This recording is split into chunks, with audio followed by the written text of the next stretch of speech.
അപ്പോൾ ഇന്നൊരു വെറൈറ്റി ബ്രേക്ക്ഫാസ്റ്റാണ്. ഇഡലി കൊണ്ട് തന്നെ നമ്മൾ ചിക്കൻ്റെ കൂടെ മിക്സ് ചെയ്ത് ഒരു ബ്രേക്ക്ഫാസ്റ്റ് ഉണ്ടാക്കാമെന്ന് വിചാരിച്ചു. ഒന്ന് വെറൈറ്റി പിടിക്കാമെന്ന് കരുതി. ഇപ്പോഴാണെങ്കിൽ സ്കൂൾ ടൈമൊക്കെ അല്ലേ, ബ്രേക്ക്ഫാസ്റ്റായിട്ട് പിള്ളേർക്ക് ബ്രേക്ക്ഫാസ്റ്റോ ലഞ്ചോ ഏത് വേണേലും ആകാം, പിള്ളേർക്കും ഇഷ്ടപ്പെടും. അപ്പോൾ നമുക്കത് ഉണ്ടാക്കി നോക്കിയാലോ? അപ്പോൾ എല്ലാവരോടും ഒരിക്കൽ കൂടി welcome back to my video. അപ്പം കുറഞ്ഞ ഇൻഗ്രീഡിയൻസ് ഒക്കെ മതി, അധികം ഒന്നും വേണ്ട. ഇറച്ചിക്കറിക്ക് എന്തൊക്കെയാണോ ഇപ്പോൾ ഇതിനകത്ത് സ്പെഷ്യലായിട്ടെന്ന് വെച്ചാൽ ചെറിയ ഉള്ളി മാത്രമേ ഉള്ളൂ, സവാള എടുത്തിട്ടില്ല. അതാണ് അതിൻ്റെ ഒരു സ്പെഷ്യൽ ടേസ്റ്റ്. പിന്നെ എക്സ്ട്രാ എന്ന് പറഞ്ഞാൽ 2 മുട്ടയാണ്. അത് ഈ ചിക്കൻ നമുക്ക് ഫ്രൈ ചെയ്യാനായിട്ട് മസാല മിക്സ് ചെയ്യുമ്പോഴത്തേന് എഗ്ഗും കൂടി നമ്മൾ അതിൻ്റെ കൂടെ മിക്സ് ചെയ്തെടുക്കുക. മസാലക്കൂട്ടെന്ന് പറഞ്ഞു കഴിഞ്ഞാൽ ചിക്കൻ നമ്മൾ ഉപയോഗിക്കുന്നതെല്ലാം വേണം.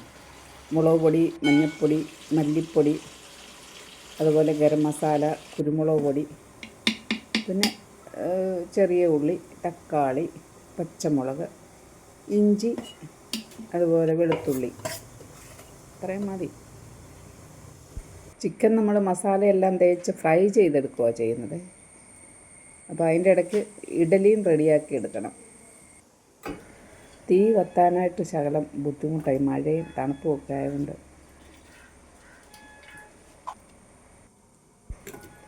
ഞാനിത് അടുപ്പത്ത് വെച്ചാണ് ഉണ്ടാക്കുന്നത്, വിറകടുപ്പിൽ. അപ്പോൾ അതിൻ്റേതായിട്ടുള്ളൊരു പ്രത്യേക ടേസ്റ്റും കൂടെ ഇതിന് കിട്ടിയിട്ടുണ്ട്. സൂപ്പർ ടേസ്റ്റിയാണ്, ഒന്നും പറയാനില്ല. എല്ലാവരും ഒന്ന് ട്രൈ ചെയ്ത് നോക്കണം, എല്ലാവർക്കും ഇഷ്ടപ്പെടും. അതുപോലെ എസ്പെഷ്യലി പിള്ളേർക്ക്, സ്കൂളിൽ പോകുന്ന കുട്ടികൾക്ക് രാവിലത്തെ ബ്രേക്ക്ഫാസ്റ്റ് എല്ലാവർക്കും മടി തന്നെയാണ് കഴിക്കാൻ പോകുന്ന ആ ഒരു തിരക്കിൽ. അപ്പം നമുക്ക് പെട്ടെന്ന് കൊടുക്കാം. അതുപോലെ ഈ ചിക്കനും കൂടെ മിക്സ് ചെയ്താകുമ്പോഴത്തേനും അവർക്ക് ഇഷ്ടപ്പെടും. ചിക്കൻ മസാലയെല്ലാം പുരട്ടി ഫ്രൈ ചെയ്തെടുത്തതിന് ശേഷം നമ്മൾ അതിനെ കറിയാക്കണം. ഉരുളിയിൽ എണ്ണ ഒഴിച്ച് കടുകൊക്കെ പൊട്ടി വരുമ്പോഴത്തേനും മസാല എക്സ്ട്രാ കുറച്ചും കൂടെ ചേർക്കണം. കുരുമുളകും പെരുംജീരകവും അതുപോലെ കുറച്ച് മല്ലിപ്പൊടി ചേർത്ത് നമ്മൾ ചിക്കൻ കറിയാക്കി എടുക്കുക. അത് കഴിഞ്ഞ് ഇഡലി റെഡിയാക്കണം. ഇഡലി കട്ട് ചെയ്തെടുക്കണം. 4-5 പീസായിട്ട് കട്ട് ചെയ്തെടുത്തിട്ട് ചിക്കൻ കറിയായിട്ട് വരുമ്പോഴത്തേക്കിനും അതിൻ്റെ കൂടെ ഈ ഇഡലിയും കൂടെ ഇട്ട് മിക്സ് ചെയ്ത് നന്നായിട്ട് മിക്സ് ചെയ്തിട്ട് ഒന്ന് നന്നായി മൂടി വെച്ച് ഒരാവി വരണം. അതിനുശേഷം നമുക്കിത് വാങ്ങി ഉപയോഗിക്കാം.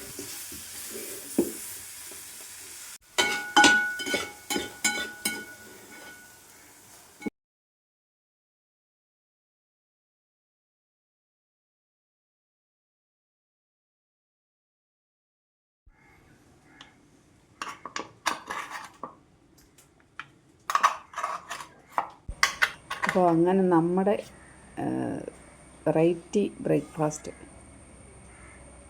ഒക്കെ പ്രോസസ്സിങ് ഒക്കെ ഏകദേശം കഴിഞ്ഞിട്ടുണ്ട്.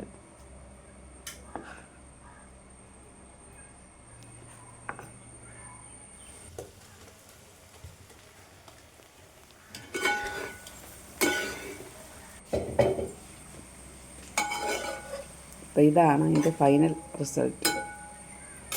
അപ്പോൾ ഇനി നമുക്കത് കഴിക്കാം. എങ്ങനെ ഉണ്ടെന്ന് നോക്കാം. എങ്ങനെ ഉണ്ടെന്ന് നോക്കാനൊന്നുമില്ല, സൂപ്പറാണ്. ഞാൻ ചെയ്ത് നോക്കിയതാണ്, കഴിച്ച് നോക്കിയതാണ്. എല്ലാവരും ട്രൈ ചെയ്ത് നോക്കണം. അപ്പോൾ എല്ലാവരോടും എൻ്റെ വീഡിയോ കാണണം, അതുപോലെ സപ്പോർട്ട് ചെയ്യണം, കമൻറ്റ് ചെയ്യാൻ മറക്കരുത്. അപ്പം ഓക്കെ, ബൈ.